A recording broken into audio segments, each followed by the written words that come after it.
Welcome to this video. Today I thought I might give you a bit of an update on my life and how I'm doing with IBS and the low Fodmap diet. As many of you will know, about 10 months ago we sold our house in the suburbs and we moved out to an acre in the country overlooking the water, and it's a little cottage with a studio out the back where my son lives and my husband works, and a swimming pool and a cabana and a most beautiful tropical garden.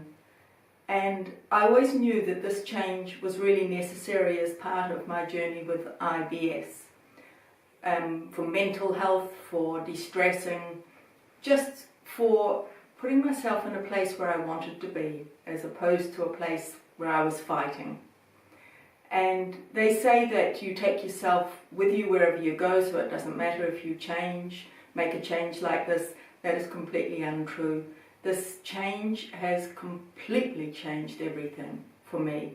I am 100% happier out here in the country and in this much smaller house, because also some of you will know that I've been on a path to minimalism, and the large 3-bathroom, 5-bedroom home that I was living in was not in alignment with that journey to minimalism.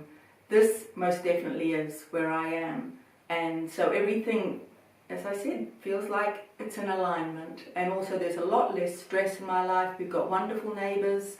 I'm exercising a lot more. One of the neighbours has a gym and I go there a couple of days a week. I walk with her a couple of days a week, and I go to yoga as well. So even though I was walking every day in the last house, I wasn't doing the gym and I wasn't doing the yoga, and I find this combination is a lot better, as well as the fact that I'm constantly out in the garden working whenever I'm not working inside with my clients. But the balance is much better now for me.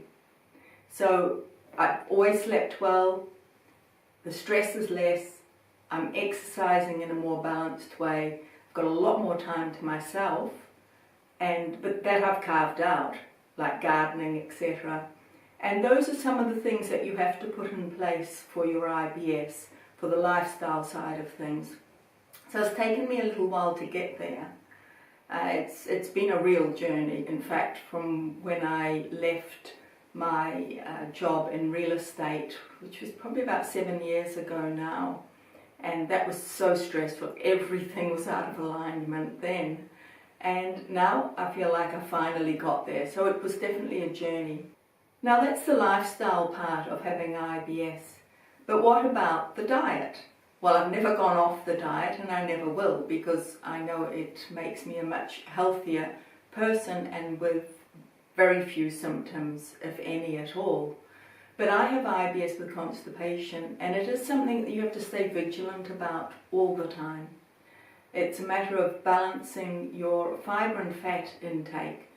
It's a given that you're on the low Fodmap diet, or your final version of the low Fodmap diet, because remember, you can't stay on the elimination stage for very long, no longer than 6 weeks. So you do have to get through the elimination stage, reintroduction stage, and have that final diet within the 6 weeks. And then that becomes your final diet for life. And of course I know what mine is, and I know what my major triggers are and what I can get away with. But the constipation side stays forever. Well, as does IBS, there's no cure. But with the constipation, I'm day by day balancing those fibre and fat needs. Now I cook 4 times a week and my husband 3 times a week. On the days that I cook, I make sure that I get that fibre intake really, really good, including the dinner. But on the days that my husband cooks, he's more likely to use white rice, pizza bases, more refined grains and vegetables that are more soluble without the insoluble fibre, which we need to form the bulk of the stool. So on those days, I know that on the Monday, when it's my turn again, I have to make a big switch up and counterbalance what's happened over those last 3 days. So this is a day-by-day balance. Those of you who've got diarrhea, even though before you found the low Fodmap diet it must have been hideous for you, I consider you the luckier ones now that you've found the solution, because your symptoms really can disappear within a few days, and you can keep them at bay for as long as you stick to the diet. And there's none of this balancing act that goes on for the rest of us with the constipation side. But as for the diet, I would never step outside it. It's just not worth my while. Already I have to balance for the constipation, so I'm not going to add that to my problems. So I seldom get things like bloating and excess gas. Yes, a little bit. I mean, nothing is ever perfect, and that might be just because maybe I ate a little bit too much of that low Fodmap food, or I ate it perhaps too quickly. I was in a hurry. So there's a lot of different variables here. So as I say, there's no perfection with this, but there is a life.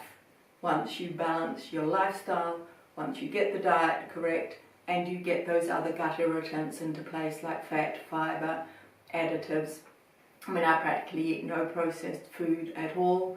I have rice crackers and just a few little things like that, but they've got almost no ingredients in them, and I recognise each of the ingredients as food. So I'm not having additives in my food.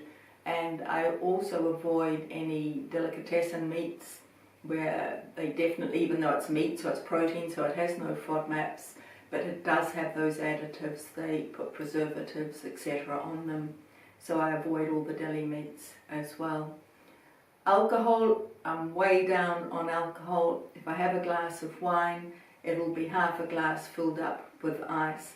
But I'm very careful with wine now. I've come to realise that it might be the sulfur dioxide in it, I'm not too sure, but it can bring me out in a bit of an itchy rash, just sort of a low grade itchy rash. So I'm not even having very much of that.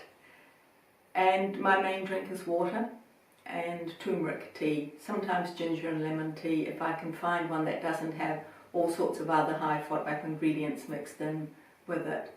So it's a simple life, a simple diet.